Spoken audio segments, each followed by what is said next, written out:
Voilà. Et donc ce soir, nous recevons donc, notre collègue de l'Institut d'astrophysique de Paris, Pasquier-Notherdam. Alors Pasquier a fait sa thèse entre ici l'Institut d'astrophysique de Paris et l'Observatoire européen austral au Chili. Par la suite, il est allé travailler avec des contrats postdoctoraux en Inde. Il est retourné au Chili et il est de retour ici comme chercheur au CNRS depuis 2010 à l'Institut d'astrophysique de Paris, parce qu'il est spécialiste de l'observation des quasars et de tout ce qu'on peut faire en observant ces quasars, étudier le milieu interstellaire dans les galaxies, faire un peu de cosmologie. Et donc c'est de ça dont il va nous parler ce soir. Donc Pasquier, je t'en prie. Merci. Donc bonsoir à tous, ça fait plaisir de voir autant de monde, qu'il y a autant de monde intéressé par les quasars.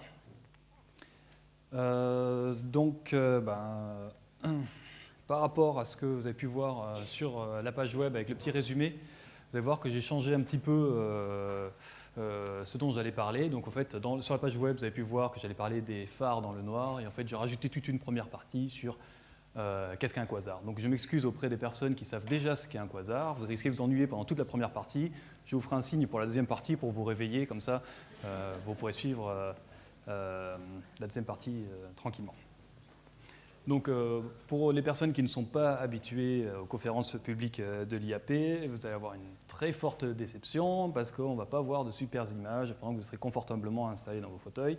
Alors vous allez être très déçus, parce qu'on ne va pas voir de super images de quasars. Enfin, je vais vous en montrer, vous verrez, c'est pas spectaculaire comme ça. Puis surtout que je travaille avec des spectres, principalement.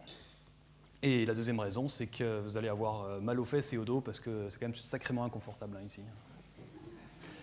Surtout que ça fait déjà une demi-heure que la plupart d'entre vous est là.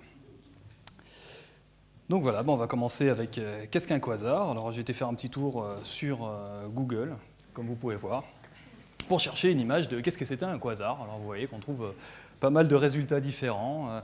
Alors je tiens à dire à tout le monde que les quasars, c'est nous. C'est les astronomes qui avons trouvé les quasars, c'est nous qui avons donné le nom, et puis tous les autres, ce sont des copies, c'est pas l'inverse.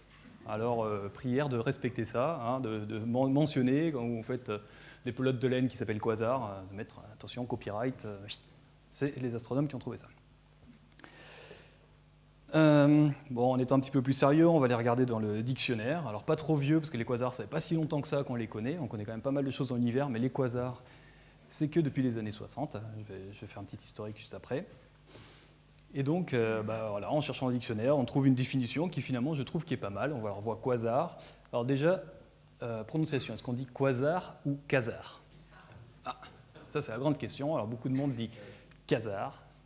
Moi, je dis quasar. Alors, pour savoir un peu plus, j'ai posé la question à un collègue belge qui travaille depuis longtemps avec les quasars.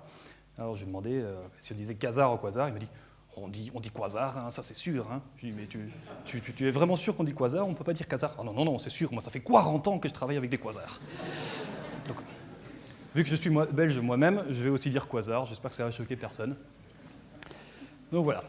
Donc c'est l'abréviation de l'américain, alors pourquoi américain, ça va être anglais, Quasi-Stellar Astronomical Radio Source. Et donc la définition, astre d'apparence stellaire de très grande luminosité dont le spectre présente un fort décalage vers le rouge. Vous allez voir cette définition, cette explication dans le dictionnaire, finalement elle est pas mal du tout en fait. Donc c'est ce qu'on va voir dans les quelques minutes qu'on va passer ensemble, enfin quelques longues minutes on va dire. Donc j'ai commencé par la découverte des quasars. Alors pour ça, un petit peu d'historique, ça commence à la fin de la Seconde Guerre mondiale. Alors pendant la guerre, vous pouvez deviner d'où viennent ces antennes par le nom. Donc du côté allemand, il y avait beaucoup d'antennes qui servaient à détecter les avions ennemis et puis pouvoir essayer de les descendre avant qu'ils les bombardent. Donc on s'est retrouvé avec la fin de la guerre avec tout un paquet d'antennes et ça a été le début de la radioastronomie. Parce que les civils ont pu commencer à utiliser ces antennes-là et puis ils en ont construit eux-mêmes pour commencer à regarder autre chose que des avions. Donc, à la fin des années 50, on s'est rendu compte qu'il y avait des sources radio, donc des sources qui émettaient des ondes radio dans le ciel, et que ne se déplaçaient pas, ce n'étaient pas des avions, là, ce n'était pas pour radar. Elles sont dans le ciel et elles sont très brillantes. Alors, en 1959, les astronomes commencent toujours par faire des catalogues, ils comptent les sources, ils les regardent, et puis il y a le troisième catalogue de Cambridge, des sources radio qui est apparu.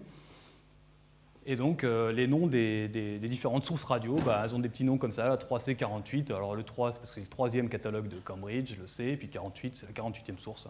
Ils ne sont pas embêtés, voilà le nom d'une source radio. Alors, il faut savoir qu'à ce moment-là, les positions de ces sources radio sont très imprécises. Alors, pour les avions, ça va, mais bon, en astronomie, on a un peu de mal. Alors, souvent, on essaie de savoir à quoi ça correspond. Donc, on va regarder dans une autre longueur d'onde, on regarde avec des télescopes optiques. Et puis là, souvent, on se rend compte que là, on regarde, il y a plein d'étoiles, il y a des choses, on ne sait pas trop à quoi ça correspond, parce qu'on ne sait pas trop où regarder exactement. Alors, de temps en temps, on a un champ qui est un peu plus facile, il n'y a pas trop d'objets, on se rend compte que les sources radio coïncident avec des positions de galaxies. Et puis, de temps en temps, on ne voit que des étoiles. Alors, c'est comme le cas ici, voilà, une source radio, puis on regarde, on prend une image du ciel, puis on se regarde, il y a un point là, alors les points là, c'est une étoile. Donc voilà, c'est ce qu'on voit. On ne voit que des étoiles. Mais bon, ça reste assez imprécis encore au niveau de la position. C'est un petit peu un mystère de qu'est-ce que sont ces sources. Alors vient en 1963 les observations de 3C273, donc la 273e source dans le catalogue, qui est aussi une source un peu ponctuelle. On n'a pas réussi à l'associer avec une galaxie. Dans le champ, on a l'impression de voir une étoile. Et donc, les positions étaient rendues très précises grâce à l'occultation lunaire. Alors là, j'ai essayé d'expliquer comment ça marche. Ce que vous avez en vert, c'est la position de votre source radio. Alors, je l'ai mis un petit peu flou comme ça, parce que justement, pour montrer que c'était imprécis. Puis, vous avez la Lune qui passe devant. Et alors là, qu'est-ce qui se passe? La Lune passe devant. Regardez, là, on voit toujours la source radio, pourtant, on a la Lune qui est là. Donc, on sait très bien que la Lune, elle ne le cache pas. Si la Lune, elle bouge encore un tout petit peu plus, on ne la voit plus. Donc là, on s'est dit, la source radio, elle doit être pas loin ici du bord, là. Ça nous donne déjà une position plus précise. Et si on attend un peu plus, la source est toujours cachée. Et puis, après, on avance un tout petit peu plus, et tac, la source réapparaît. Donc en fait, on sait que la source était sur le croisement de cette ligne-là avec la ligne d'avant. Donc on obtient des positions beaucoup plus précises de ces sources radio. Alors là, c'est fantastique, on a une position précise, on peut aller de nouveau regarder avec un télescope optique, et aller prendre une image de cette source radio pour essayer de savoir qu'est-ce que c'est.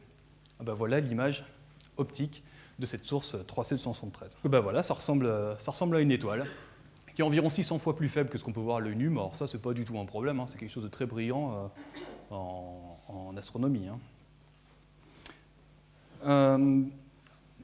Cette même année, donc il y a Martin Schmidt, c'est un astronome hollandais, mais qui était à Caltech à ce moment-là, il obtient un spectre de 373. Donc un spectre, c'est illustré ici, vous savez tout ce que c'est, vous avez de la lumière blanche qu'on arrive à décomposer en ces différentes couleurs. C'est ce que fait Martin Schmidt, et son spectre qu'il a publié est ici. Et en fait, il se rend compte que ça ne ressemble pas du tout à une étoile, le spectre. Alors vous allez me dire, c'est super moche là, mais bon, c'est ce qui se faisait à l'époque, et il a fait des grandes découvertes quand même avec ça. Alors je me demande, il n'y a pas de grand rapport avec une étoile, si ce n'est qu'il y a des rockstars après qui ont dû s'inspirer de ces histoires de lune et de spectre là, pour sortir leur album 10 ans plus tard. Mais donc voilà. Alors là, je vous mets au défi de trouver, il voit des petits traits, là, des raies d'émission qu'on voit là, de trouver à quoi ça correspond. Ce qu'il a ici en bas, c'est un spectre qui est obtenu dans le laboratoire, dont les longueurs d'onde sont connues. Bon, alors vu qu'on n'a pas beaucoup de temps, parce que Martin Schmidt est un astronome de très grand renom et très très fort, on va dire, il a quand même mis 6 semaines pour reconnaître les raies, et s'est rendu compte qu'ici, en fait, ces 3 raies qui étaient là, c'était les raies H-bêta, H-gamma, H-delta, qu'on retrouve ici dans le laboratoire. Mais elles étaient complètement décalées vers le rouge. Donc ici, de ce côté-là, on est du côté bleu, de ce côté-là, on est du côté rouge. Elles étaient décalées vers le rouge de 16%. Voilà. Alors là, j'ai mis exactement le même spectre, mais sous une autre forme, qui est un peu plus parlante. Donc c'est la quantité de lumière qu'on reçoit en fonction de la longueur d'onde. Et donc vous avez les 3 petits traits qu'avait détecté Martin Schmidt, ici, H-bêta, H-gamma, H-delta, et qui sont bien décalés par rapport à ce qui est observé dans le laboratoire. Alors nous, en astronomie, un décalage de 16%, on appelle ça Z égale 0,16. Super pratique. Je vais dire de temps en temps redshift, je devrais dire décalage spectral ou décalage vers le rouge. Des fois on fait un peu d'anglicisme. Voilà, ça c'était quand même assez étonnant d'avoir un décalage aussi gros. Et alors ça s'explique facilement par l'effet Doppler. Alors l'effet Doppler, c'est la variation de la longueur d'onde d'une source en mouvement. Donc la variation de la longueur d'onde perçue. Alors ça, tout le monde connaît, mais alors absolument tout le monde. Et donc l'exemple qu'on donne souvent, c'est, vous avez entendu déjà un camion de pompiers ou de police qui passe, on entend le pin, pom, quand il se rapproche, puis quand il s'éloigne, ça fait pin, pom, ça va plus grave. Alors je tiens à préciser quand même, là, pour ceux qui seraient complètement perdus, que le décalage spectral, c'est pas entre le pin et le pont, mais c'est entre le premier pin-pont et le deuxième pin-pont. D'accord? Donc ça marche avec le son, mais ça marche aussi avec la lumière. Et là, la police et la gendarmerie sont aussi experts là-dedans, ils connaissent très bien, parce que c'est avec ça qu'ils mesurent vos vitesses sur l'autoroute. Hein. Donc vous allez un peu trop vite, c'est grâce au décalage en longueur d'onde d'une lumière qu'ils vous envoient, en fait, que vous ne voyez pas, c'est dans les longueurs d'onde que vous ne voyez pas. Ils le reçoivent, ils savent à quelle vitesse vous avancez. Donc ça marche à la fois pour le son et pour la lumière, avec une formule qui est quand même assez simple. Et c'est là le petit z qu'on avait tout à l'heure, on le récupère là. C'est la vitesse de votre source divisée par c. Alors si c'est pour de la lumière, c c'est la vitesse de la lumière. Si c'est pour du son, c'est la vitesse du son. Et donc en fait, en entendant un camion de pompiers passer, hein, si vous avez l'oreille musicale, vous devriez être capable de donner sa vitesse, comme ça, seulement en fermant les yeux en entendant passer. Alors il se trouve qu'un décalage vers le rouge de 16% pour la lumière, hein, ça implique une vitesse de 48 000 km par seconde. Donc voilà, cette source, cette espèce d'étoile qui ne ressemble pas trop à une étoile, elle avait un décalage vers le rouge qui correspond à 48 000 km par seconde. Donc c'est quand même assez rapide. Alors ce qui est quand même assez amusant, c'est qu'un décalage de 16%, ce qui fait décaler aussi entre rouge et vert. Hein, c'est vraiment ça au niveau des couleurs qu'on voit. Donc si jamais vous grillez à un feu, n'essayez pas de donner ça comme argument, personne ne vous arrêtera, parce que, comme je disais, la gendarmerie, ils savent très bien mesurer les vitesses, et donc ils pourront déduire que vous rouliez à 48 000 km par seconde. Donc vous perdez votre permis. Ne vous inquiétez pas pour ça. Donc voilà, c'était des sources qui allaient très très vite, s'éloignaient très très vite de nous. Et alors maintenant, très vite, je dis maintenant, mais très vite, Martin Schmitt s'est rendu compte que en fait, c'était simplement dû à l'expansion de l'univers, c'était quelque chose qu'on connaissait déjà depuis 40 ans à cette époque. Alors ça, c'est ce qu'on appelle la loi de Hubble, vous avez sûrement déjà entendu parler, enfin j'espère. C'est la publication originale de Hubble, hein, la figure qu'il a montrée, et en fait, ça montre simplement la vitesse de différentes galaxies en fonction de leur distance, qu'il a mesurée par d'autres moyens. Et en fait, on voit qu'il y a une relation entre les deux. Alors là, vous voyez des points un petit peu partout. Maintenant, cette relation, on la connaît super bien, de manière très précise. Et en fait, on a un rapport donc, entre la vitesse et la distance, avec une constante qu'on appelle la constante de Hubble, c'est pour ça que c'est écrit avec un H, qui est de 70 km par seconde par mégaparsec. Donc tout à l'heure, on avait Z, hein, c'est quelque chose qu'on mesurait, qui valait 16%. Ça nous a donné une vitesse qui faisait 48 000 km par seconde. Donc, on en déduit la distance. Et là, la distance, roulement de tambour, 700 mégaparsec. Bon, ça n'a pas l'air de vous faire quelque chose. Alors, c'est pour ça que j'ai mis des petits rappels, hein, parce que quand même, la distance Terre-Soleil, c'est 150 millions de kilomètres, c'est 8 minutes-lumière. Les étoiles les plus proches, en quelques années-lumière, ce qui est déjà quand même sacrément loin, hein, donc si on met ça en kilomètres, c'est pas à côté. Un parsec, par exemple, je vais vous donner, un parsec, c'est 200 000 unités astronomiques étant 150 millions de kilomètres. Donc vous faites 200 000 fois 150 millions de kilomètres et vous avez un parsec en kilomètres. Et là, je vous dis que c'est 700 mégaparsecs, donc 700 millions de parsecs. Et donc, en fait, la lumière de 3C273 a mis un peu plus de 2 milliards d'années pour arriver jusqu'au télescope. Donc, elle fait un bon bout de chemin dans l'univers. Alors là, si vous avez bien écouté, je vous ai donné un exercice à faire à la maison. Vous faites la même chose avec 3C48, qui est observé à peu près au même moment, avec par M. Greenstein, la Schmitt et Greenstein. Et donc, ils auront pu mesurer aussi le décalage spectral de cette source. Donc, ça, c'est l'exercice à faire à la maison. Voilà. Alors, ce que je vous ai dit, ce n'est pas tout à fait vrai. Donc, la relation directe entre le décalage spectral et la vitesse, et puis entre la vitesse et la distance, c'était une approximation qui marche bien pour des petites vitesses et des petites distances. Voilà. Mais bon, c'est quelque chose qu'on connaît bien maintenant. Alors ici, ça nous donne directement, en fait, c'est pratique. On a le décalage spectral, Z, qu'on arrive parfaitement à mesurer, hein, c'est ce qu'on mesure dans le spectre, et puis la distance en mégaparsec. Alors cette courbe-là, ça dépend un petit peu du modèle d'univers qu'on va avoir, des paramètres cosmologiques qu'on sait maintenant très bien mesurer. Donc, bon, enfin, même si maintenant on peut avoir des petites variations ici et là, globalement, un décalage spectral de 0,16, 0,3 ou tout ça, ça fait des distances qui sont vraiment absolument faramineuses. Donc, conclusion, les quasars sont très, très, très loin. J'ai pas mis assez de traits, en fait, j'aurais peut-être dû remplir toute la la page avec des traits pour vous impressionner un petit peu plus. Et donc, le premier décalage spectral mesuré, Z, ça faisait 0,16. Je vous ai donné la réponse à l'exercice d'avant, Z égale 0,37. Et puis le quasar le plus lointain que l'on connaît maintenant, oups, j'ai déjà dit que c'était des quasars. Bon, il est à un décalage spectral de 7,1. Alors ça, c'est la photo de ce quasar, c'est pour ça que j'ai dit que vous alliez être déçus. Hein. C'est ce petit point rouge là en plein milieu. Alors, forcément, si je mets le truc vert dessus, vous n'allez pas le voir. Et juste au-dessus là, vous voyez le point rouge. C'est ce quasar qui a un décalage spectral de 7,1. Alors ce qui est fantastique, c'est quand même qu'on arrive à les voir. Ça a mis des milliards d'années pour nous arriver. Et c'est là qu'il faut se rendre compte que la lumière qu'on reçoit, le flux qu'on reçoit d'un objet, décroît comme le carré de la distance. Alors c'est quelque chose qui est très bien illustré ici, hein, ça se comprend directement, il n'y a pas besoin de faire beaucoup de maths. Vous voyez une source qui émet de la lumière. Vous voyez que la densité de lumière que vous recevez à une certaine distance, elle est divisée quand vous allez un peu plus loin. Donc là, vous avez 9 points, et si vous mettez à 3 fois plus loin, vous n'avez plus qu'un seul point dans ce carré-là. Voilà. Donc vous pouvez faire le calcul. Alors je vais vous faire plein de calculs, hein, vous allez voir. Vous pouvez faire le calcul pour 373, on mesure la quantité de lumière qu'on reçoit sur Terre, et donc on peut en déduire la quantité de lumière qui a été émise à 2 milliards d'années-lumière d'ici. La réponse, c'est 2 10 puissance 13 fois la luminosité du Soleil. Ce petit symbole-là, c'est le symbole pour dire Soleil, et ça, c'est luminosité du Soleil. Et donc nous, on utilise ce genre d'unités. On n'utilise pas les watts. Pour information, la luminosité du Soleil, alors, si je ne me trompe pas, ça va être quelque chose comme 4 10 puissance 26 watts. Voilà. Et donc, ce petit objet-là qui s'est éloigné, il est 20 000 milliards de fois plus brillant que le Soleil. Donc une centaine de fois plus brillant qu'une galaxie. Donc on se retrouve, donc ça c'est très vite, hein, c'est dans les années 60 tout de suite, les quasars ont été observés. On se retrouve, on ne connaissait pas du tout ce qu'était un quasar. D'un coup, on a un objet qui est super loin, super brillant, et en fait, c'est la star, c'est les objets les plus lointains, les plus brillants que l'on connaisse dans l'univers. Voilà. Alors, ça ne va pas finir de vous étonner, mais c'est qu'on a découvert peu après que la luminosité des quasars variait avec le temps. Alors là, vous voyez, c'est la brillance d'un objet, enfin la magnitude observée, en fonction de l'année. Donc là, c'est pour une autre source, et donc vous voyez qu'en fait, ça change avec le temps.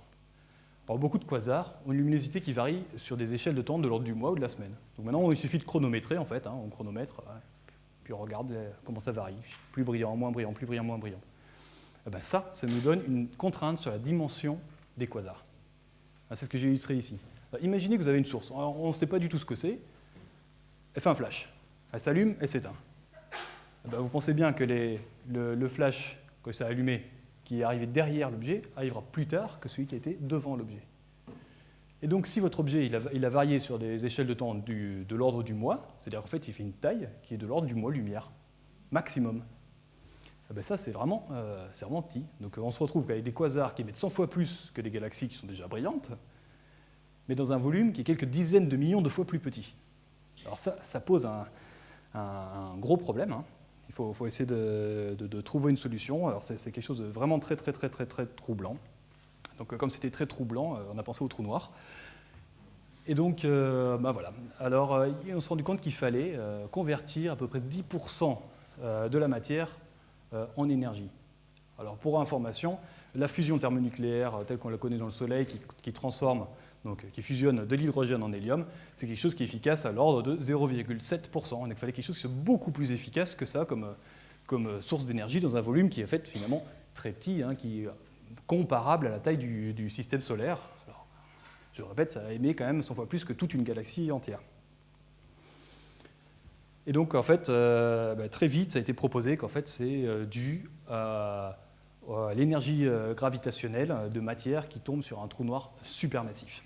Alors comment ça marche? Ce qui est illustré ici, ce n'est pas une photo, hein, c'est un dessin. Donc vous avez un trou noir qui est ici en plein milieu, qui accrète de la matière environnante, qui se trouve après sous forme d'un disque d'accrétion. Voilà. Ce disque, il va tourner à des vitesses qui vont être proches de la vitesse de la lumière, il y aura de la friction entre le gaz va chauffer à des centaines de millions de degrés, et ça va émettre énormément de lumière. Donc voilà un processus qui est extrêmement efficace pour produire de l'énergie. Alors je ne pense pas qu'on aura ça demain dans un labo, mais heureusement que c'est loin. Mais ça marche très bien.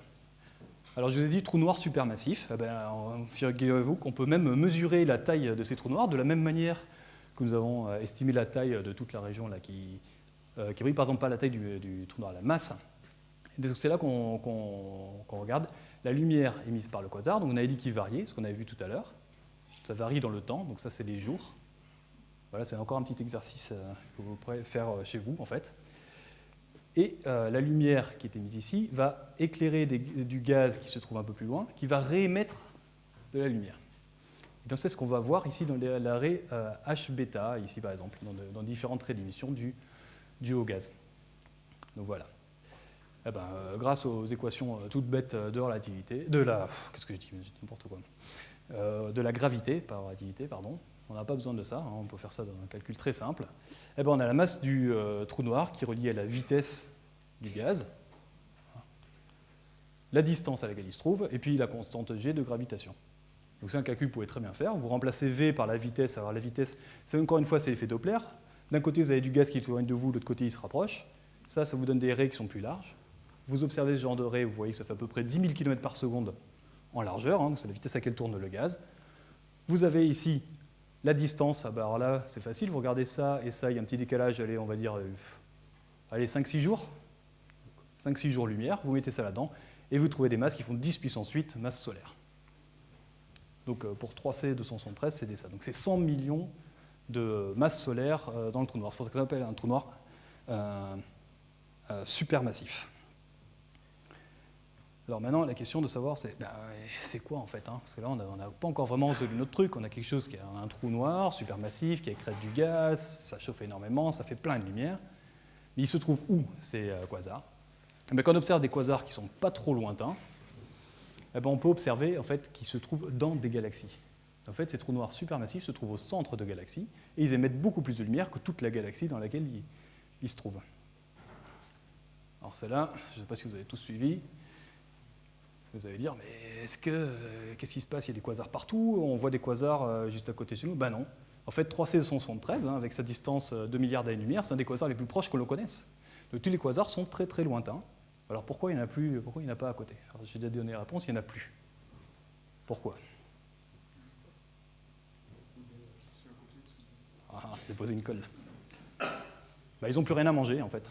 Ils ont mangé tout le gaz qu'ils avaient autour, ils se sont éteints. Alors le trou noir, on en fait quoi? Il est toujours là. Et si vous regardez dans notre galaxie, il y a un trou noir supermassif en plein centre, et on le voit très bien avec la rotation des étoiles autour de ce trou noir. Et donc on se rend compte que en fait, beaucoup de galaxies ont des trous noirs supermassifs dans leur centre, et probablement dans le passé ont été des quasars. Mais on n'observe plus de quasars maintenant, les derniers se sont éteints il y a quelques milliards d'années. Donc voilà pour la nature des quasars. Donc c'était la petite addition à mon exposé. Donc j'avais dit que je faisais un signe, je réveille tous ceux qui savaient déjà ce qu'étaient des quasars. Et maintenant on va utiliser les quasars comme des phares dans le noir.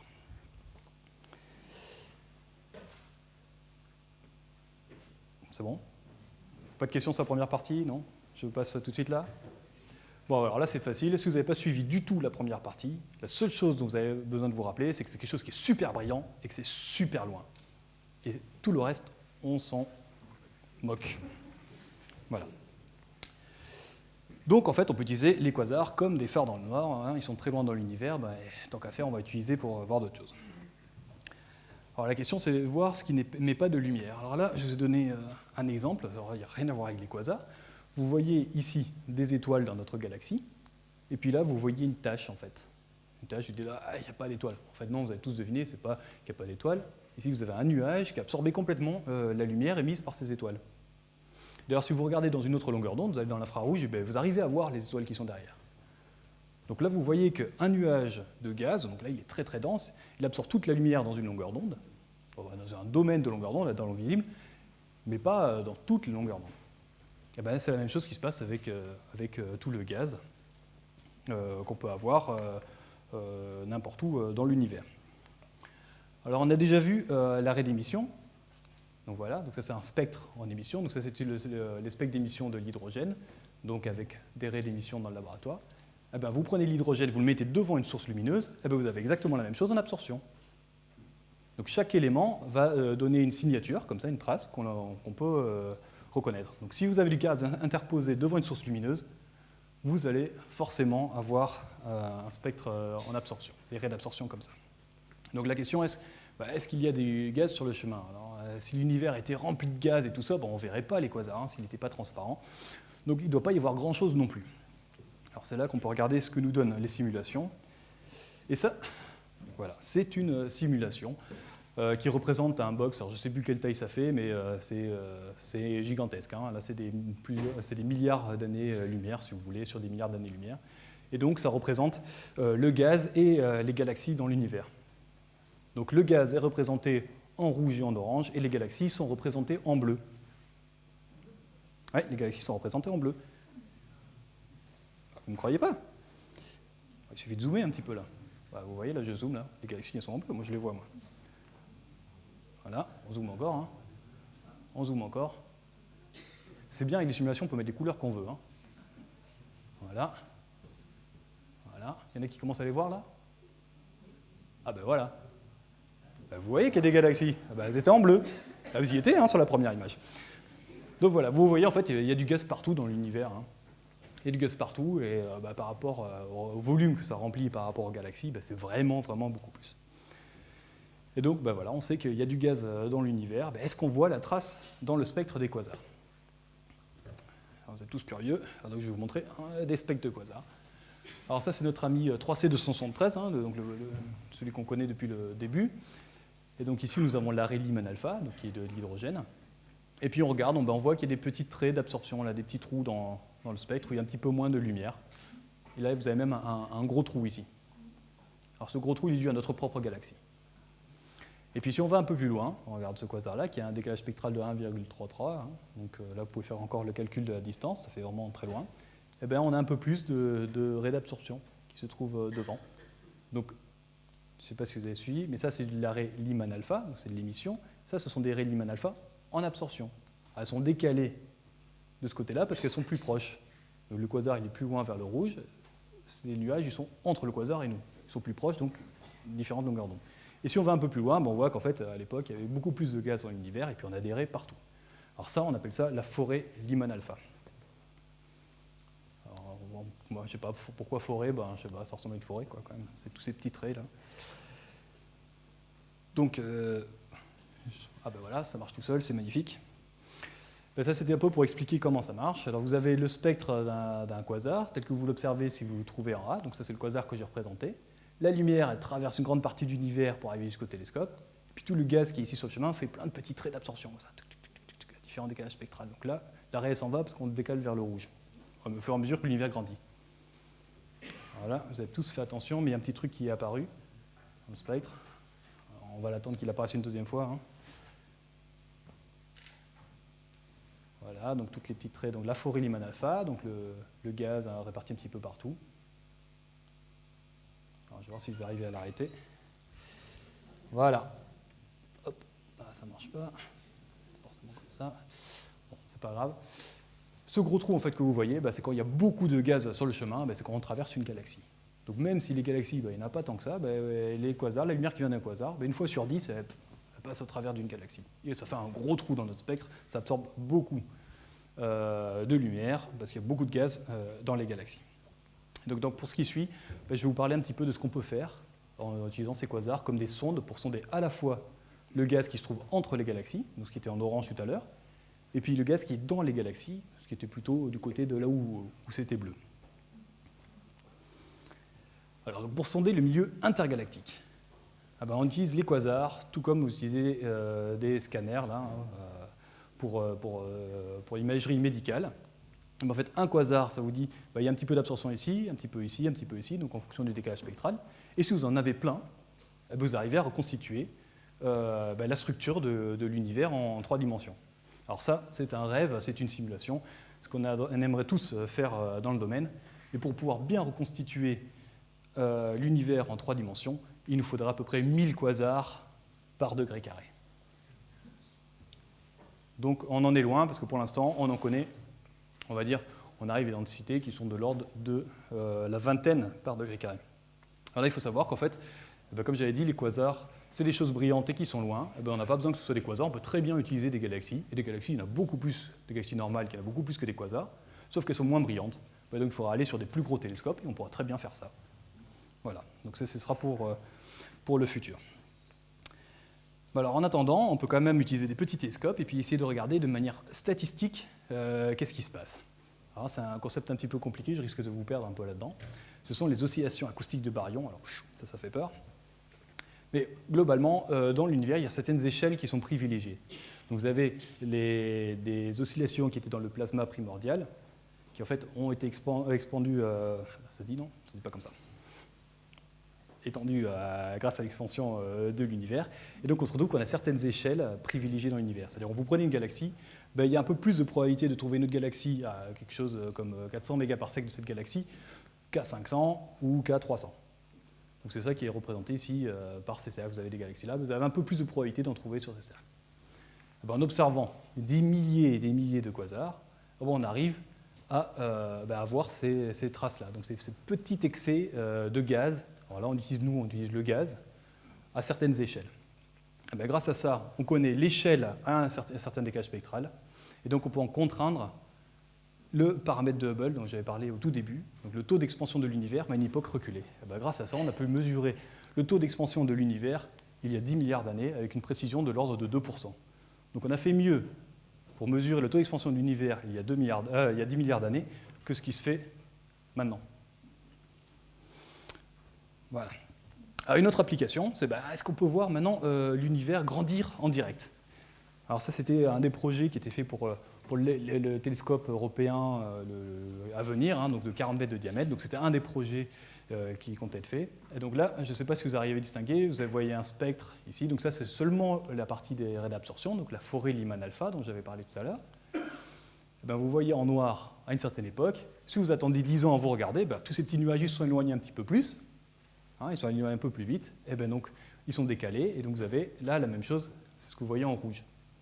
Vous allez me dire, c'est très bien, on voit très bien. Il suffit de prendre un spectre, on attend 10 ans, on regarde. Sauf que là, ce petit décalage, je l'ai amplifié d'un facteur 100 000. Voilà. Donc, il faut une précision, à peu près, sur les vitesses qu'on peut mesurer, de l'ordre du centimètre par seconde. Il faut que ce soit stable sur les échelles de temps de 10 ans. Donc, vous observez votre gaz, vous revenez 10 ans plus tard, vous dites, il bouge un peu plus vite maintenant, de 2 cm par seconde. Donc, ça va être très, très, très difficile. Mais bon, les astronomes, nous sommes un peu des rêveurs, donc peut-être qu'un jour, on y arrivera. Peut-être pas avec ça, ou avec des télescopes encore plus gros. Voilà, voilà. Et maintenant, je passe aux galaxies. Est-ce qu'on peut sonder les galaxies avec les quasars? Je disais que oui. Donc là, c'est un vrai spectre de quasar, tel qu'on peut l'obtenir maintenant. De nouveau, c'est pareil, ça se ressemble toujours. Hein. Une forte raie d'émission, donc ça, c'est le gaz qui est autour du quasar, et puis toutes ces petites raies d'absorption. Et ici, vous avez bien reconnu la galaxie, exercice à la maison, mesurez le décalage spectral de cette galaxie, vous en avez la distance et tout ça. Je vais vous montrer tout de suite l'image d'après. Ici, ce trou-là, il est dû à l'hydrogène neutre, et vous voyez ici des petites raies d'absorption qui sont la signature. Là, ce sont des métaux. En astrophysique, on appelle métaux tout ce qui n'est pas hydrogène et hélium. Hein. On ne s'embête pas, tout le reste, ça s'appelle des métaux. C'est pour ça que j'ai dit métaux, carbone, oxygène, le fer, le silicium, tout. Ça fait des petites raies à différentes longueurs d'onde, simplement parce que dans le laboratoire, elles ont aussi des longueurs d'onde différentes. Mais leur décalage spectral est le même.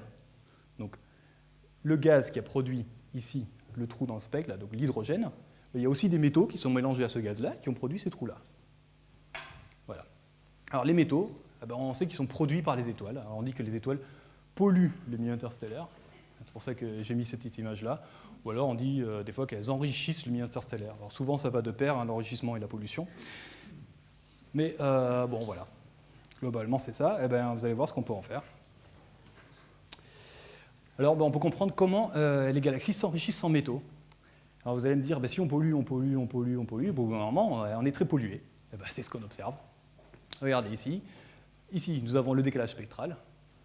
Donc, grand décalage spectral, on remonte loin dans le passé. Petit décalage spectral, on est plus proche de nous. Jusque-là, ça va. Et ici, nous avons la métallicité, c'est la quantité de métaux par rapport à la quantité d'hydrogène. C'est la quantité de pollution qu'on a, en fait. Et chaque point, ici, représente une de ces petites galaxies qu'on a détectées le long de la ligne de visée d'un quasar. Donc, vous voyez qu'il y a des endroits qui sont plus pollués, des endroits qui sont moins pollués, mais qu'en moyenne, la pollution augmente au cours du temps. C'est magnifique, on arrive vraiment à contraindre le taux de pollution de notre gaz en fonction du temps. Alors là, je vous ai mis une super carte par analogie. Donc, c'est une carte de pollution. Hein. Donc, des États-Unis, eh ben, vous voyez qu'il y a des zones qui sont beaucoup plus polluées que d'autres. Hein. Au bleu, c'est moins pollué, au rouge, c'est plus pollué. Mais globalement, c'est plus pollué maintenant que il y a 500 ans. Hein. Voilà. Alors du coup, on peut aussi aller s'intéresser aux régions qui ne sont pas polluées du tout. On dit là où il n'y a pas eu d'étoiles qui a pollué le gaz. Alors on va faire un petit tour là, de ce côté-là. Là, regardez, c'est tout propre. Il n'y a pas de pollution. Et ben, on peut contraindre là les abondances qui sont primordiales, dites primordiales. Donc la quantité d'hydrogène, et ici la quantité de deutérium, donc c'est un isotope de l'hydrogène, qui a été produit là par le Big Bang. Donc le deutérium est détruit dans les étoiles, mais il n'est pas produit dans les étoiles. Donc si on regarde les endroits qui ont été très peu pollués, on sait qu'il n'y a personne qui a touché, c'est propre, on fait la mesure, et on fait la mesure du rapport de deutérium à celui d'hydrogène. Donc c'est ce qui est mis ici, donc c'est une échelle logarithmique, mais vous avez le deutérium, le rapport deutérium sur l'hydrogène, et donc ça c'est différentes mesures. Voilà. Alors ce qui est magnifique, c'est que ces mesures collent très bien avec ce qu'on attend en utilisant les paramètres cosmologiques dérivés par les satellites comme satellite Planck et la nucléosynthèse primordiale. Donc ça, c'est des calculs très compliqués, mais vous voyez que les points bleus, et bon, le point rouge, c'est pareil que les autres en fait. Hein, il a une couleur différente, c'est juste que c'était le dernier qui a été mesuré. Ils collent très bien avec la bande verte. Donc une très très grande précision. Tous nos modèles collent bien. On arrive très bien à comprendre comment l'univers primordial a produit du deutérium. Et alors ce qui est magnifique, c'est que ce rapport-là dépend de la masse relative de baryons dans l'univers, la densité qu'on a de baryons. Donc ça nous montre qu'en fait, à peu près 2% de la... pardon, 5%, parce que ici il y a un facteur H, je pense que c'est pas grave, 5% de la masse de l'univers se trouve dans des baryons. Alors une fois que vous avez trouvé les zones qui étaient polluées, vous aimeriez bien savoir comment ces pollutions bougent. Hein. On aimerait bien se dire, voilà, hein, est-ce que la pollution reste là, ou est-ce qu'elle va vers là, ou est-ce qu'il y a du gaz non pollué qui vient vers là. C'est là que nous avons la haute résolution. Alors en fait, ces traits-là, au lieu de la regarder simplement comme étant un trou dû à cette espèce chimique, on fait un gros zoom dessus, et on se rend compte qu'il y a des parties de ce gaz-là qui se bougent un peu plus vers là, d'autres qui bougent un peu plus vers là. Donc grâce à l'effet Doppler, elles auront des longueurs d'onde différentes. Et c'est ce qu'on observe ici. Donc on observe à haute résolution, on peut voir les différentes vitesses de différentes petites parties de notre galaxie. Donc on peut étudier comment le gaz bouge. Alors vous allez me dire, là on n'a pas vu de galaxie encore. Hein. Tout ce qu'on voit, c'est seulement le gaz. Alors qu'est-ce qu'il vient de dire? On aimerait bien voir cette pollution-là, comment elle se localise par rapport aux villes. Alors, vous connaissez tous la carte des États-Unis par cœur. Mais si on ne la connaissait pas, on se dirait, là il y a de la pollution, mais j'aimerais bien savoir comment ça marche avec les villes. Alors ça, c'était juste pour expliquer ce qu'on peut déduire de la cinématique. Ce n'est pas très évident. Alors comment le gaz bouge-t-il? Si on prend une carte ici, on aimerait bien voir où sont les villes. On fait la même chose avec nos galaxies qu'on a vues en absorption. Et on essaie de trouver nos galaxies en émission. Ça, on y arrive. C'est quelque chose d'assez récent. C'est très difficile. Ces galaxies, en général, elles sont très, très, très lointaines. Et ça ne brille pas autant que les quasars. C'est très difficile. Mais dans certains cas, on y arrive. Alors là, ce n'est pas une photo, c'est un montage. Mais qui montre ici que nous avons le quasar qui est là et qui éclaire une partie du gaz qui en fait est en train de tomber sur la galaxie. Donc les galaxies accrètent du gaz. Donc en fait, avec les techniques des quasars, on peut contraindre le taux d'accrétion du gaz sur des galaxies.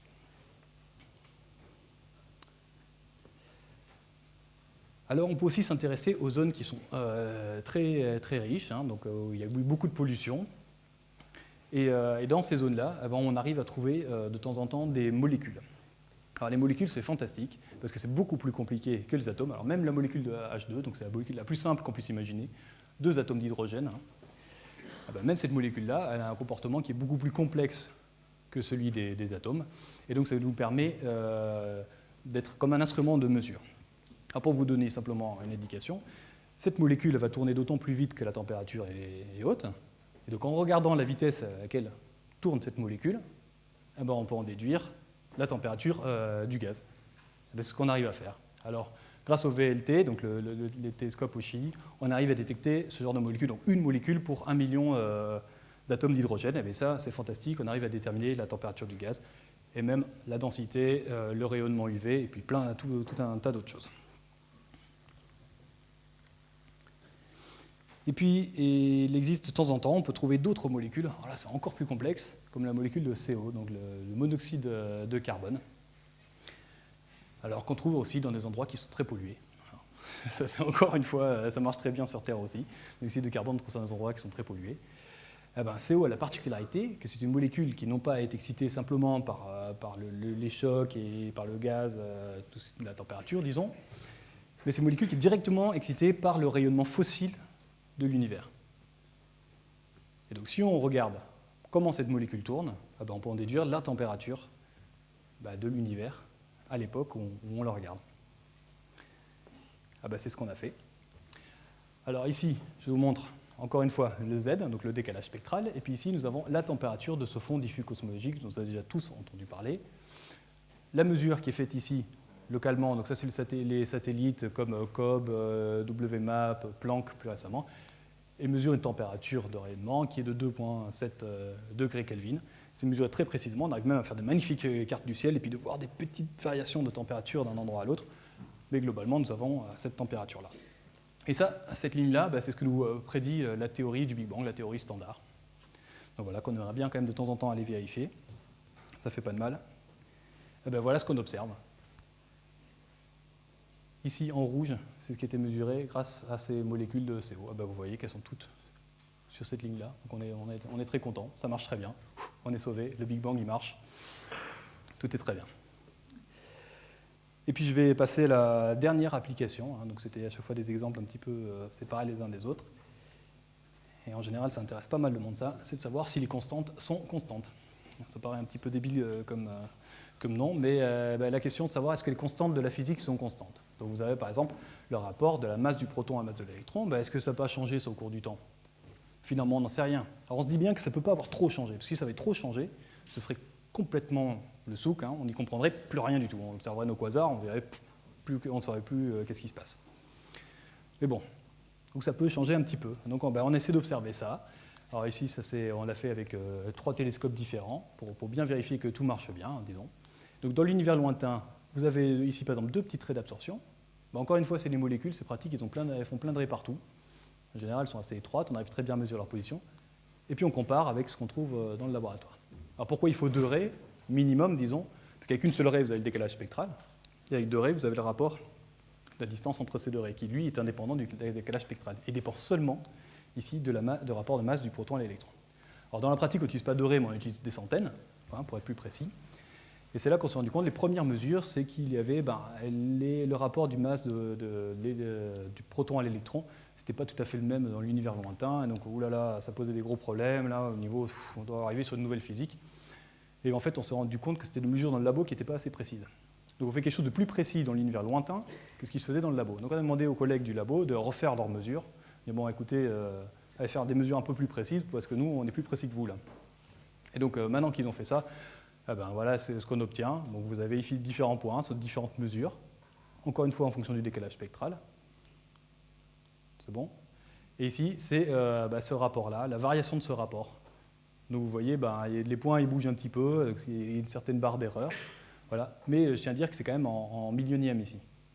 Donc ça n'a pas varié de plus d'1 millionième sur des échelles de temps qui sont de l'ordre de 10 milliards d'années. Voilà. Donc on est content. Pour l'instant, il n'y a rien qui nous dit que ça change. On s'en tient avec notre physique classique. Tout marche bien. Et voilà, j'ai terminé. Merci beaucoup.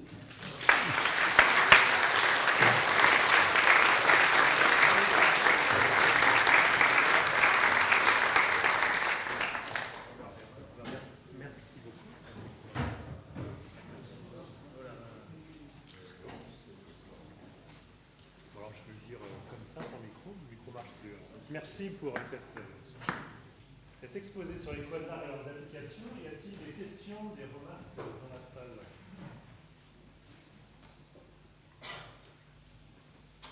Ça vient, apparemment. Je crois que non, marche plus, malheureusement. Donc sans micro, donc sans micro, on va y arriver. La dernière slide, l'image qu'on voit en bas, c'est le rapport, la variation du rapport de la masse du proton. Je vois pas ce qui est en dessous. Donc c'est la masse du proton sur la masse de l'électron. C'est le taux de variation de ce... Le taux de variation, et donc on peut dire que c'est au cours Voilà, courte. Il y a 3 sigma sur le côté de la tendance, donc si il y a une petite tendance. Ah bah alors là, non, enfin là, statistiquement, ça bouge pas. Donc forcément, on a une limite. Donc ça nous dit que ça ne bouge pas plus de 10-6, donc 1 millionième, sur l'échelle de temps de 10 milliards d'années. Ça ne dit pas que ça ne varie pas à des échelles qui sont beaucoup plus petites. Donc on essaie toujours de faire mieux. Alors ce qui est un petit peu embêtant, c'est que la théorie ne nous dit pas à quelles échelles on attend ces variations. Donc s'il y en a, bon, on ne sait pas trop, donc il faut creuser, quoi. Ce qui est très drôle, c'est quand même que là où il y a la bande la plus faible, non, à droite, le point rouge à droite, Celui-là, oui. c'est le plus lointain, c'est ça? Ah bah oui. Alors il faut savoir que les techniques de mesure sont quand même assez différentes. Là. Donc là, c'est pour ça qu'il y a plusieurs couleurs, plusieurs types de symboles. Donc il y en a qui utilisent des molécules, d'autres qui utilisent des atomes. Donc avec des molécules, on a des pressions qui sont en général bien meilleures que ce qui se fait avec des atomes. Et on peut aussi utiliser à la fois des observations optiques et des observations radio. Et en radio, on arrive à faire des mesures de décalage spectral qui sont beaucoup plus précises que ce qu'on fait en optique. Donc c'est pour ça que ça explique qu'en fait, on a des points qui sont un peu différents. C'est pas forcément... Et puis l'autre chose, c'est que en fait, toutes nos raies d'absorption, c'est de l'absorption. Donc en fait, quelle que soit la distance, on les voit de la même manière. Donc si elles sont plus loin ou plus près, ça nous embête absolument pas. C'est de l'absorption. Merci. Une autre question ici? Merci. Vous nous avez dit qu'il y avait 5% de baryons. Les 95% qui ne sont pas des baryons ont-ils une influence sur vos mesures Sur quelle mesure? de décalage et de... Alors ça, il y a plein de manières de mesurer donc, le contenu de l'univers. Et donc, une des manières les plus précises, c'est le fond diffus cosmologique, qui nous permet de donner ces paramètres cosmologiques. Et c'est là qu'on se rend compte qu'effectivement, il y a à peu près, je crois que c'est 60 et quelques pourcents de l'univers qu'on appelle de l'énergie noire, hein, et une trentaine de pourcents qui est de la matière noire. Et puis, un petit chouïa qui reste de la matière baryonique, c'est de la matière ordinaire. Maintenant, je ne dis pas qu'on n'a pas un problème avec ça. Donc, il y a beaucoup de gens qui essaient de trouver quels sont ces deux constituants majeurs, en fait, de l'univers. Mais ça... Non. Alors justement, ça c'est justement parce que l'énergie noire, c'est encore plus mystérieux que la matière noire, mais la matière noire, on ne la voit pas. Hein. Ce n'est pas quelque chose qui absorbe, ce n'est pas de la matière ordinaire. Donc ça n'absorbe pas de lumière, ça a très peu d'interaction en fait, même presque pas du tout, on ne sait pas. Et donc on ne sait pas trop ce que c'est pour l'instant. Alors là, il faut aller voir les théoriciens, et puis... mais ça ne change strictement rien aux mesures de décalage spectral ou que ce soit. Ce que ça peut changer, c'est la relation entre le décalage spectral et la distance. Mais ces paramètres sont quand même assez bien connus maintenant, donc on sait les mesurer très précisément, mais on ne sait pas du tout ce que c'est. Voilà. Donc le phare, il n'éclaire pas beaucoup. La matière noire, il éclaire. Ah non, la matière noire, elle n'est pas éclairée. Et l'énergie noire, encore moins. Une autre question, oui? En fait, j'ai deux questions. Une première, une image donc d'artiste montre qu'il y a un rayon de lumière perpendiculaire à l'anneau, si on veut, d'accrétion. Alors, qu'est-ce qui fait que ça concentre la lumière comme ça? Bon, ça c'est ma première question. Puis la deuxième, j'aimerais qu'on revienne un peu sur cette fameuse forêt là, pour expliquer un peu mieux pourquoi il y a toute cette forêt. Donc la première, en fait, c'est ce qu'on appelle des jets. Donc quand la physique était des disques d'accrétion, on a beaucoup de gaz qui arrivent dessus. Je fais le geste comme ça.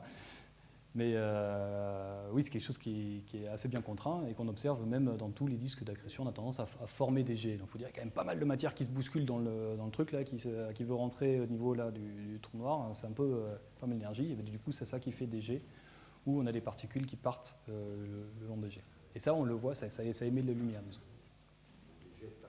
Et en fait, vous pouvez même le voir sur la toute première image. Donc, s'il y en a qui ont fait attention, la première image de 3C273, en fait, on voyait le petit jet sur la photo. Je ne l'ai pas mentionné à ce moment-là. Je me suis dit que quelqu'un allait le voir, mais non. C'est des particules, c'est que de la lumière. Ah non. En fait, nous avons des électrons qui vont tourner autour d'un champ magnétique. Ces électrons, ils émettent par exemple de la lumière. Donc ça, on a par exemple en radio. Et on a ça dans différentes longueurs d'onde. Donc voilà, on a bien des particules, et puis après, ça émet de la lumière. Oui. Après, l'autre question, donc, c'était sur la forêt Lyman alpha. Forêt Lyman. Alors, je peux revenir sur la forêt Lyman alpha.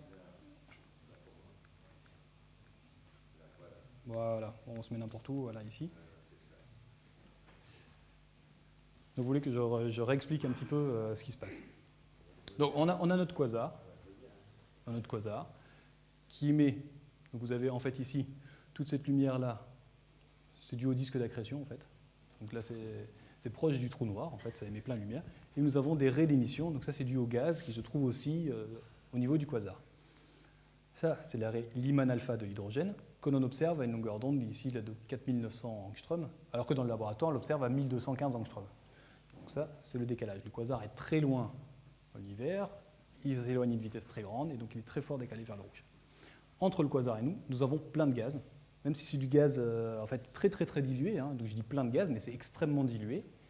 Et tout ce gaz-là, il a différentes distances, il s'éloigne de nous avec différentes vitesses, et donc en fait, il va absorber à différents endroits dans le spectre.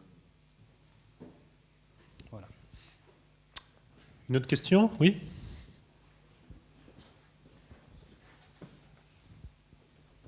Oui, la reconstitution que permettent de faire ces quasars comme phares, la reconstitution de l'univers. Alors, vous nous avez dit qu'on pouvait, enfin, vous avez montré de très belles simulations. Bon, simulation, c'est une chose. Alors, qu'est-ce qu'on a vraiment retrouvé? Parce que vous nous avez dit, pour ce qui est de... Il n'y a pas assez de densité de ces phares, quasars, pour reconstituer vraiment tous ces filaments, etc. Mais, alors, les galaxies, ça serait mieux, il y en a beaucoup plus, seulement elles ne sont pas assez lumineuses. Alors, finalement, qu'est-ce qu'on a tiré? Des quasars et des galaxies. Est-ce qu'on a tiré quand même quelque chose en dehors de ces très belles simulations?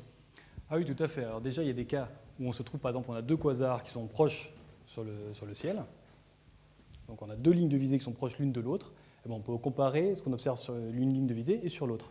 Donc on se rend compte que souvent, en fonction de la distance entre les quasars, on ne va pas observer exactement les mêmes genres d'absorption. Donc s'ils sont très proches, on va avoir exactement les mêmes absorptions. Donc on a la distance transversale entre les deux quasars, donc on peut déduire les types d'échelles qu'on trouve de ce gaz. Donc ça, c'est une chose, donc ça marche très bien avec deux quasars. Si on en a 3, si on en a 4, si on en a 1000, c'est beaucoup mieux pour faire une vraie reconstitution avec toutes les échelles qu'on s'attend dans ce genre de choses. Maintenant, ce qui se fait avec des galaxies, c'est assez récent, et ça a déjà commencé à être fait. Donc les gens ont commencé à observer des galaxies, observer le gaz en absorption devant les galaxies, et ça marche, mais c'est très très laborieux. Donc on n'a pas eu le temps de finir, quoi. Ah ben c'est encore du boulot à faire pour le futur, donc il ne faut pas faire tout de suite, sinon moi je pars à la retraite, là ça ne marche plus. Hein. Non. Une autre question? Oui. Bonsoir, vous pouvez revenir sur la slide où vous parlez des disques acoustiques? Ah non, des oscillations acoustiques. Des oscillations acoustiques, pardon. Alors ça, je n'aurais peut-être pas dû en parler parce que c'est quand même un peu complexe, mais je vais écouter la question. En fait, on voit qu'autour des quasars, dans un certain rayon, en fait, il n'y a pas de galaxies. C'est ça? Alors c'est d'une manière statistique. C'est en fait d'une manière statistique. Vous avez certaines distances dans l'univers qui sont privilégiées. Vous prenez une galaxie au hasard et vous comptez combien de galaxies je trouve à telle distance, combien j'en trouve à telle distance, combien j'en trouve à telle distance. Et puis, il y a une certaine distance, vous allez avoir un petit pic. Vous en trouvez un petit peu plus. Donc ça, ce sont des échelles typiques qu'on observe. Donc en fait, c'est les échelles des structures qu'on a dans l'univers. Il y en a ça à la fois en comptant les galaxies ou en regardant le gaz. Avec ce genre de choses, on sait où se trouve le gaz. Et donc on peut mesurer ce genre d'échelle. Alors pour ça, il faut énormément de quasars pour arriver à reconstituer ça. Mais c'est de manière statistique, c'est un signal qui est vraiment très très faible. Et ça a été fait très récemment en utilisant 100 000 quasars. D'accord, mais si... en fait, il y a des endroits où, imaginons, on a un quasar ici et un quasar ici. Du coup, le cercle, ça fait comme ça et comme ça. Pourquoi est-ce qu'il y a quand même des galaxies ici et ici? Parce qu'en fait, c'est une illustration. Donc, c'est un effet qui est tellement petit, c'est pas du tout, Okay. c'est pas une vraie image. Hein, c'est juste une illustration pour. Voilà, c'était ça en fait. Hein. Donc ces cercles, ils sont complètement exagérés sur la surdensité. Donc ça, c'est simplement c'est juste une illustration. C'est pas vraiment comme ça qu'on observe. Merci. Merci, bonsoir. Est-ce qu'on a une idée de quand s'est éteint le quasar de notre propre galaxie? Et du coup, j'ai une question sur l'influence que a l'existence du quasar sur la formation des étoiles et éventuellement des planètes pendant qu'il est actif. Parce que ça représente énormément d'énergie. Oui, alors ce qu'on appelle les effets de retour, et donc des quasars sur le taux de formation d'étoiles dans la galaxie. Oui, donc un quasar, sachant que dans le centre de votre galaxie, c'est quelque chose qui brille 100 fois plus que tout le reste, forcément ça a des effets. Alors dans quel sens ça va, on ne sait pas trop. Hein. Alors ça, il y a plusieurs effets, c'est un peu compliqué, donc là je ne sais pas si en 2 minutes j'arriverai à détailler tout ça, mais oui, on s'attend, ça a un effet, ça c'est sûr. Maintenant, le trou noir dans notre galaxie, est-ce qu'il a été quasar à un moment donné? C'est possible. Quand il s'est éteint, on ne sait pas trop, mais par contre, vous me donnez l'occasion de vous montrer une vidéo que j'ai prévu de montrer si tout le monde est sage, donc c'est le cas. Voilà, c'est la disparition d'un quasar en direct. J'espère que la vidéo va marcher. Voilà. Hop, c'est parti là. Ouais. Donc voilà, une petite animation d'un quasar. Donc, vous avez ici le spectre qui a été observé, donc il y a quelques années, donc le quasar qui émet énormément de lumière, puis au bout d'un moment, il n'a plus rien à manger. Et bien, il s'est éteint. Voilà. Et en fait, il est devenu, on a pris un spectre, et puis ça ressemble plus à une galaxie normale. Voilà, le spectre d'une galaxie normale. Je pense que la vidéo va se refaire une deuxième fois. Il y a des gens qui font des super vidéos comme ça, hein. C'est pas du tout ce qui est, enfin, on observe le spectre, hein. Après tout le reste c'est... L'échelle de temps là-dessus, c'est Ben là c'est de l'ordre de la dizaine d'années. Enfin même moins je crois. Enfin, c'est sur quelques années en fait. Donc la variation est hyper rapide. Ah ben là ça a été très rapide, ouais. Donc on a bien un quasar qui s'est éteint.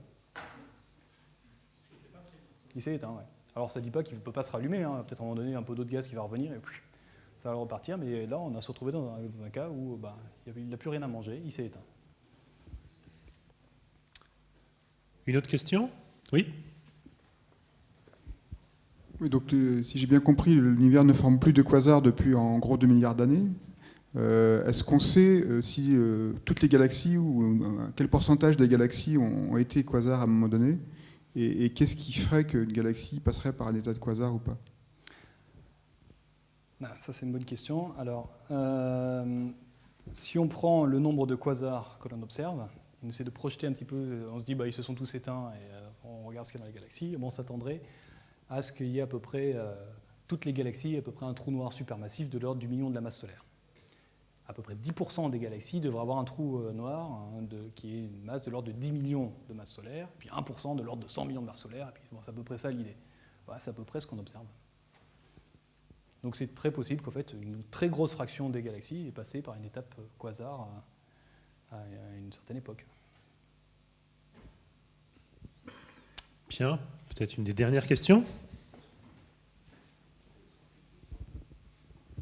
Merci. Quelle est la différence avec les AGN? Les quasars, c'est une classe d'AGN. D'accord. Donc voilà, donc les AGN, pour ceux qui ne connaissent pas, ce sont les noyaux actifs de galaxies. En fait, les quasars, c'est une des classes d'AGN. Donc c'est une galaxie avec un noyau actif, donc, c'est parce que c'est ce centre là, qui émet énormément de lumière. C'est un quasar. Il y en a d'autres.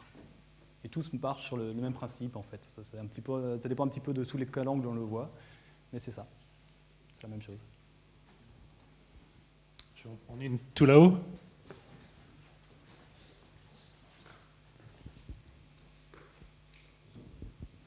Bonsoir. Alors, je voulais savoir, lorsque vous parliez de sonder les galaxies, je voulais savoir en fait quelle place a cette méthode parmi les autres méthodes en fait. C'est-à-dire, est-ce qu'elle est vraiment importante ou indispensable par rapport aux autres méthodes, ou est-ce que c'est une méthode parmi les autres Alors, moi, vu que je travaille dedans, je dirais que c'est la méthode qu'il faut utiliser. Non. La place de cette méthode. Alors, pendant de nombreuses années, c'était quand même la seule manière de détecter des galaxies aussi lointaines. Parce qu'en absorption, le gaz, il absorbe, on n'a pas besoin que la galaxie soit très brillante ou pas. Donc, vous pensez bien qu'une galaxie lointaine, on a du mal à l'observer, on a du mal à collecter sa lumière. Là, vu que c'est en absorption, ça ne dépend pas de la quantité de lumière que cette galaxie émet. Donc pendant de très nombreuses années, en fait, ces galaxies-là ont été détectées seulement en absorption. Donc, la technique de l'observation d'absorption dans les spectres, c'est quelque chose qui ne dépend pas de la distance. La distance, ça va seulement faire un décalage dans le spectre, et ça ne dépend pas de la luminosité. Et donc c'est pour ça qu'on arrive à sonder des galaxies qui sont très petites, très faibles, qui n'émettent pas énormément de lumière. On arrive à détecter de cette manière. Et c'est aussi la raison pour laquelle, quand après on essaie d'observer où où il y a les étoiles. Hein, donc, ça peut, ce que je disais avec la pollution, et puis on essaie d'observer les villes, ben, on a du mal, parce qu'en fait, on se rend compte qu'on observe des galaxies qui sont très faibles. Donc, c'est pour ça que c'est une technique qui est... Alors, je ne dirais pas qu'elle supplémente d'autres, c'est vraiment quelque chose qui est complémentaire. Et après, c'est la seule manière qu'on a d'étudier le gaz. Les gaz diffus, tout ça, ça n'émet absolument pas de lumière. Donc ça, c'est pour ça que j'avais présenté le petit nuage qui absorbait de la lumière. S'il n'y avait pas les étoiles derrière, vous ne l'aurez pas vu. Vous ne l'auriez pas vu. Voilà. Oui.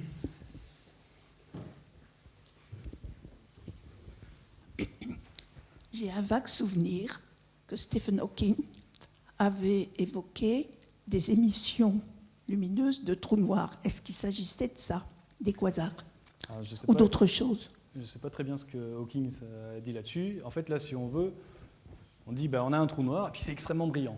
Alors la lumière ne vient pas du trou noir elle-même, du trou noir lui-même, pardon. On a le trou noir, on a toute la matière qui tourne autour, qui a une force de friction énorme, des températures énormes, et ça émet de la lumière, et pas le trou noir en soi. D'accord ? Le trou noir, il n'y a rien qui s'échappe. Après, je ne sais pas ce qu'a dit Hawking, mais... Bien.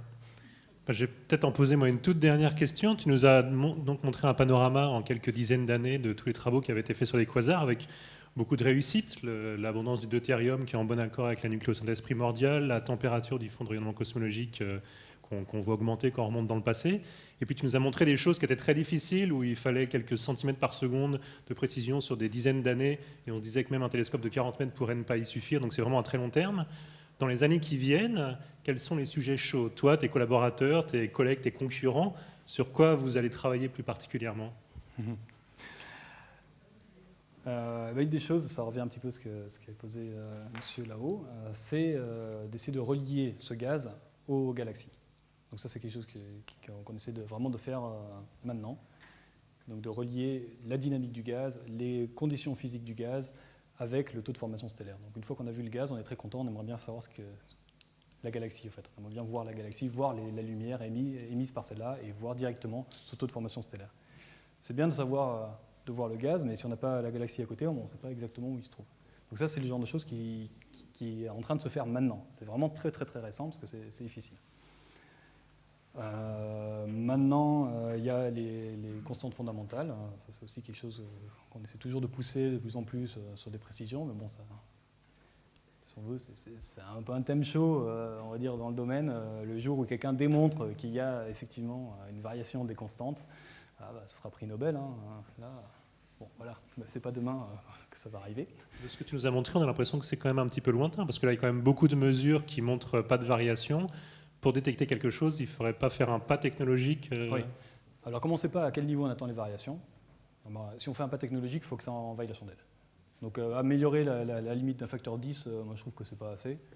Donc là, on peut aller chipoter, voir nos spectres, et voilà, et essayer d'améliorer un petit peu les mesures. Si on ne fait pas un facteur 100 au 1000... Donc là, je pense qu'on est un petit peu...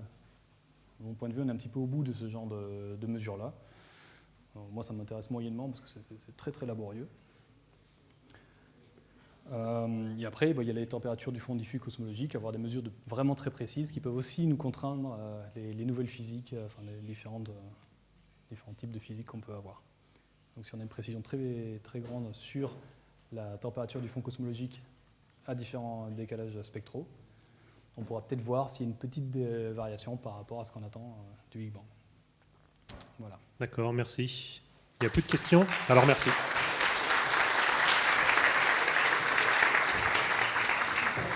Donc merci d'être venu et puis bon retour à vous, bonne fin de soirée, au revoir.